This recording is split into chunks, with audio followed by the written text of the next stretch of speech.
नहीं है। पिछले बार याकूब जी हमको 4 घंटा बैठाए, 4 घंटा कैसन कैसन बातों सुना, लास्ट में उनको ब्लडो देना पड़ा। सहरसा सदर में ब्लड बैंक का हाल बेहाल, ब्लड के लिए भटकते नजर आते परिजन, बरसों से नहीं हुआ है ब्लड बैंक कर्मी का नंबर अपडेट।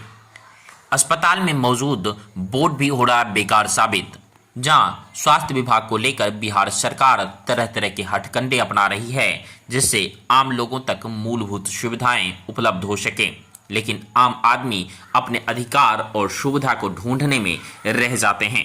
वहीं परिजन सदर अस्पताल ब्लड बैंक के ऑनलाइन नंबर पर जब जानकारी लेने का प्रयास करते हैं तो 5 साल पहले रिटायर्ड कर्मी के नंबर पर फोन लगता है।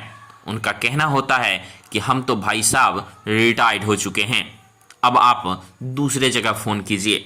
ब्लड बैंक के बाहर लगे बोर्ड पर आज से 7 दिन पहले का अपडेट मौजूद है। इन सब के बाद यदि मरीज ब्लड की मांग करते हैं तो सीधे शब्दों में कहा जाता है कि जब उपलब्ध रहेगा तभी तो दे पाएंगे, तो सुविधा क्या सिर्फ कागजों पर ही मिलती है? अस्पताल प्रशासन के लापरवाही से सरकार के द्वारा दी जाने वाली सारी सुविधाएं सरकार पर ही सवाल खड़े करते हुए नजर आती है। ताजा मामला आज का है, जहां रुपेश कुमार भगत की 8 वर्षीय पुत्री सृष्टि कुमारी, जो बचपन से ही थैलेसीमिया की मरीज है, वो परेशानी को लेकर अगवानपुर में रहकर इलाज करवाती है, समय समय पर रक्तदान भी करवाते हैं। वहीं सहरसा सदर अस्पताल में थैलेसीमिया मरीजों के लिए अतिरिक्त सुविधा में विफल है।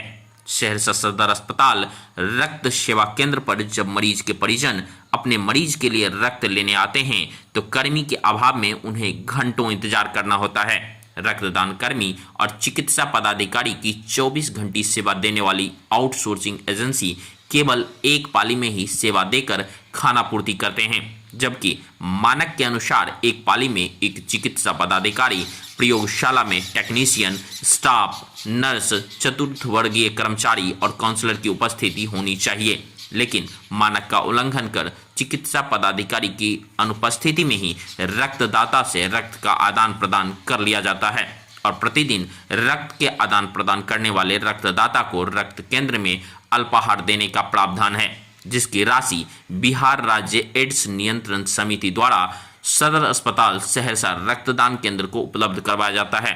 लेकिन रक्तदाता को अल्पाहार भी उपलब्ध नहीं हो पाता है और न ही पीने का शुद्ध पानी। ऐसे में सवाल तो उठना लाजमी है। यदि आपके नज़र में भी कोई समस्या दिखती है तो आप हमारे चैनल पर दिए गए नंबर पर संपर्क कर सकते हैं। आपकी समस्याओं को जनता और पदाधिकारी की नज़रों में हम लाने की कोशिश करेंगे, शायद कुछ तो सुधार हो।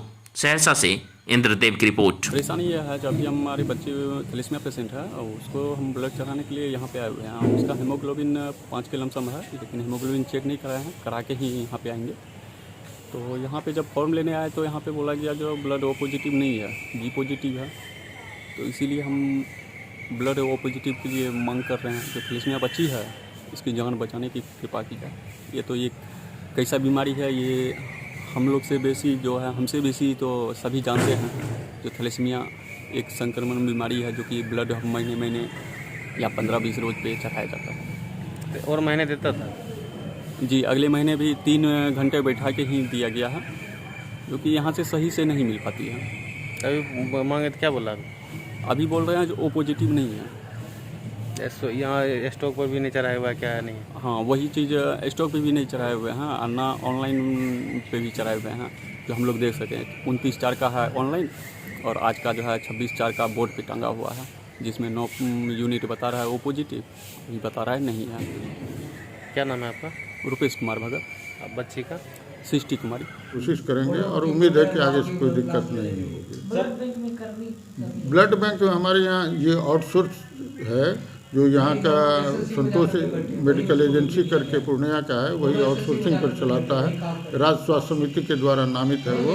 उसके 3 कर्मी हैं, वो तीनों शिफ्ट में, वो लोग 3 शिफ्ट में काम करते हैं। कुछ कमी हम लोग राज्य को इसके लिए राज्य स्तर पर लिखा है कि हम लोग को लैब टेक्नीशियन कुछ दिया जाए, क्योंकि यहाँ ब्लड बैंक पर लोड बहुत ज़्यादा है।